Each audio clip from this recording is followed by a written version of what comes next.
વિધાનસભાના ગૃહમાં આજે બજેટને લઈને સત્તા પક્ષ અને વિરોધ પક્ષના ધારાસભ્યો સામે આવ્યા હતા। ગૃહમાં હોબાળો પણ મચ્યો હતો અને જે પ્રકારે ધારાસભ્ય ચૈતર વસાવાના આરોપ છે કે આદિજાતિ વિભાગને બજેટ ફાળવવામાં આવે છે, પરંતુ સરકાર છે તે આયોજનબદ્ધ આ બજેટ પૂર્ણ રીતે ફાળવતું નથી। ના મામલે સરકારના પ્રવક્તા મંત્રી જીતુ વાઘાણીની આકરી પ્રતિક્રિયા સામે આવી છે।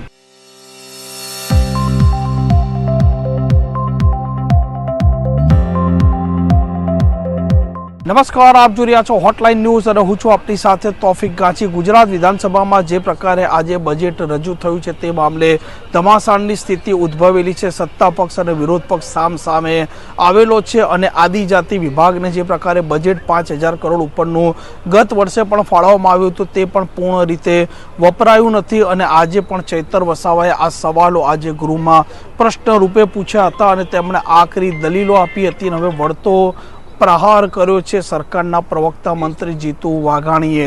गया वर्षे आदिजाति विकास माटे जे रकम फळवाई हती एना 25% वपराया ज नता।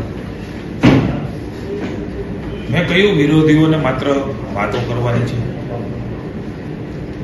अमारे ए बधी बाबतो 2 लाख करोड़ रुपया 5 वर्षमां 70,000 करोड़ रुपया आदिवासी विस्तार में मोदी साहेब अहींया हता त्यारे एक योजना बनावीने आव्या।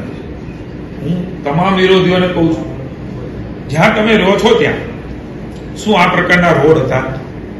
आदिवासी विस्तार में पीवाना पाणीनी सुविधा हती? शिक्षणनी आ प्रकारनी सुविधाओ हती? गटरनी आ प्रकारनी व्यवस्थाओ हती? રહેણાંકની આ પ્રકારની વ્યવસ્થાઓ હતી? એ બધું જ ભારતીય જનતા પાર્ટીની સરકારે આપ્યું છે અને જો એમની પાસે પુરાવા હોય પુરાવા આપવા જોઈએ કે અમારી પાસે હતું ને અમે એ તોડી નાખ્યું છે। ત્યાં પણ સુવિધાઓનો વધારો થાય, એને કોઈને અલગ નથી।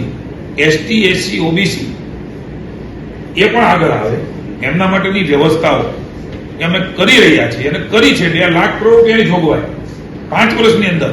હું માનું છું કે તમે બધા આદિવાસી વિસ્તારમાં જઈએ છીએ ત્યાં વિકાસની સુવિધાઓ એ સેચ્યુરેશન પહોંચી ગયું છે, કારણ કે ફોકસ કર્યું છે અને અમારા મન એ ત્યાં વસતો આદિવાસી મહેનત કરતો આદિવાસી એ એસટી હોય ઓબીસી હોય એમને પણ મુખ્ય પ્રવાહમાં ભેળવવાનું કામ ભારતીય जनता પાર્ટીએ કર્યું છે અને ભારતીય जनता પાર્ટી આવનારા દિવસોમાં પણ આ તમામ વર્ગ મુખ્ય પ્રવાહમાં કેવી રીતે ભળે, કેવી રીતે આગળ વધે એના માટેની યોજનાઓ એમના સુધી પહોંચે એવું કર્યું છે।